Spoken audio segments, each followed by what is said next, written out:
जहांगीर पवार अखिल भारतीय विद्यार्थी परिषद कार्यकर्ता। बेटा आज नर्मद यूनिवर्सिटी पर कयो कार्यक्रम राख्यो केम राखવો પડ્યો? जिज्ञासની જે એડમિશન પ્રોસેસ શરૂ થઈ છે એમાં તમામપણે વિદ્યાર્થીઓને મુશ્કેલીનો સામનો કરવો પડશે તે લોકોને ડિટેલ માહિતી કઈ રીતે યુઝ થાય છે, મેરિટ લિસ્ટ કેટલું પડ્યું છે, કેટલા રાઉન્ડ બહાર પડ્યા છે. ઘણી જગ્યાએ એવું થાય છે કે ભાઈ સીટો જેટલી અવેલેબલ છે તેને કરતાં બમણા પ્રમાણમાં સ્ટુડન્ટ એક સાથે બોલાવી લેવામાં આવે છે અને એક વાર જો વિદ્યાર્થી ફોર્મ ફિલઅપ કરે છે પછી તેને કોઈ જરૂરી સુધારા વધારા કરવા હોય છે તે કરી શકતો નથી અને બીજી કોઈ કોલેજમાં સિલેક્શન કરવું હોય તે કરવું પોસિબલ થતું નથી.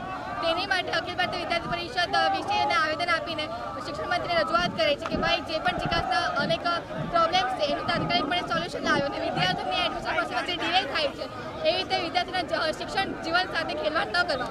બેટા આ શહેરના વિદ્યાર્થીની વાત કરી, ગામડામાં કેવી પરિસ્થિતિ છે વિદ્યાર્થી? ગામડાઓમાં ઘણીવાર એવું થાય છે કે ત્યાં ટેકનોલોજીનો ઘણો અભાવ હોય છે અને લોકો આ પરિસ્થિતિથી વંચિત છે કે ભાઈ ચિકાસની પ્રોસેસ કઈ રીતે કરવાની છે, કેટલા રાઉન્ડ બહાર પડે છે, મેરિટ કયું છે, ક્યારે ઓફર લેટર કોલેજમાંથી આવે છે, કયા સમયે હાજર થવું જોઈએ.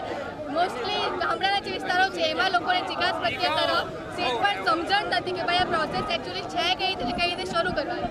તેમાં વિદ્યાર્થી જીવન જોડે ઘણી રમતો રમાય. આજે કયા પ્રકારનો વિરોધ અખિલ ભારતીય વિદ્યાર્થી પરિષદ? આજે અખિલ ભારતીય વિદ્યાર્થી પરિષદે હવન દ્વારા અને પુત્ર દહન દ્વારા વિરોધ કર્યો છે, આંદોલનો કર્યા છે, નારાબાજી કરી છે કે ભાઈ વિદ્યાર્થીઓને જીવન જોડે જે ખેલવાડ થાય છે તે ભગવાન એમને સદબુદ્ધિ આપે, ખેલવાડ કરવાવાળાઓને એમના જીવન જોડે થતી રમતો અટકાવે. ઓકે, આભાર. નમસ્તે, મારું નામ રવિ માંગરો વ્યાસ, સુરત મહાનગર સહમંત્રીનું અખિલ ભારતીય વિદ્યાર્થી પરિષદમાં દાયિત્વ છે. આજે શું કયા પ્રકારે વિરોધ કરી રહ્યા છો, શું મુદ્દો છે તમારો?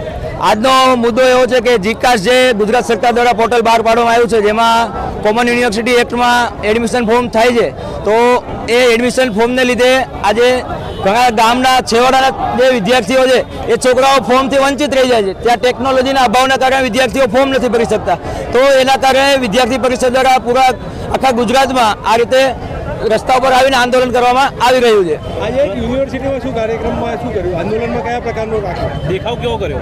વિદ્યાર્થી પરિષદ દ્વારા આજે 200+ કાર્યકર્તાઓ દ્વારા વિદ્યાર્થી પરિષદે આવેદનપત્ર આપીને વીસી સાહેબને આવેદનપત્ર આપ્યું અને ત્યારબાદ વીસી સાહેબ થ્રુ આપણે શિક્ષણ મંત્રીને આવેદનપત્ર આપવાના છીએ જેના કારણે શિક્ષણ મંત્રીને ખ્યાલ આવે કે જીકાસમાં આવી ખામીઓ સર્જાઈ રહી છે.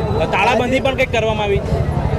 જે શિક્ષણ મંત્રીને જે આવેદનપત્ર આપવામાં આવ્યું તો એ આવેદનપત્રમાં હજુ એવું જણાય છે કે આવેદનપત્રનો અસ્વીકાર થશે તો જેના કારણે આજે તાળાબંધી યુનિવર્સિટી કરવામાં આવી અને છતાં બી જો 48 કલાકમાં નિર્ણય નહીં આવે તો વિદ્યાર્થી પરિષદ દ્વારા રસ્તા પર આવીને આનાથી ઉગ્ર આંદોલન કરવામાં આવશે જેની સંપૂર્ણ જવાબદારી શિક્ષણ મંત્રી તથા શિક્ષણ વિભાગની રહેશે. મનોજ જૈન, ગુજરાત પ્રાંત મીડિયા સહ સંયોજક અખિલ ભારતીય વિદ્યાર્થી પરિષદ. આજે આખા ગુજરાતભરમાં રાજ્યવ્યાપી આંદોલન જે જીકાસ પોર્ટલ છે, જે એજ્યુકેશન મિનિસ્ટ્રી અંતર્ગત જે જીકાસ પોર્ટલ આવે છે, જે કોલેજોના એડમિશન એના ઉપર આંદોલન ચાલી રહ્યું છે અને અમારી એક જ ડિમાન્ડ છે જે જીકાસ પોર્ટલની અંદર સંડોવેલા જે લોકો છે, જે લોકોના લીધે આજે આટલા બધા જે વિદ્યાર્થીઓ પરેશાન છે, 2 લાખ લોકોને જો ઓફર લેટર આવતા હોય અને 28,000ના જ એડમિશન થતા હોય તો આ બહુ ચિંતાજનક બાબત છે અને જે વિદ્યાર્થીઓ છે એ લોકોને જ્યાર સુધી ન્યાય નહીં મળે ત્યાર સુધી અખિલ ભારતીય વિદ્યાર્થી પરિષદ એમ જ આંદોલન કરતું રહેશે અને 48 કલાકનો અલ્ટિમેટમ અમે આપ્યું છે અને આવેદનપત્ર વીસી સરને પાઠવ્યું છે અને એમના થકી ગુજરાત સરકારને પાઠવ્યું છે કે 48 કલાકની અંદર જો નિવારણ નહીં આવે, કાર્યવાહી નહીં થાય તો હજુ ઉગ્રમાં ઉગ્ર આંદોલન થશે અને એની સંપૂર્ણ જવાબદારી ગુજરાત સરકારની રહેશે, પ્રશાસનની રહેશે.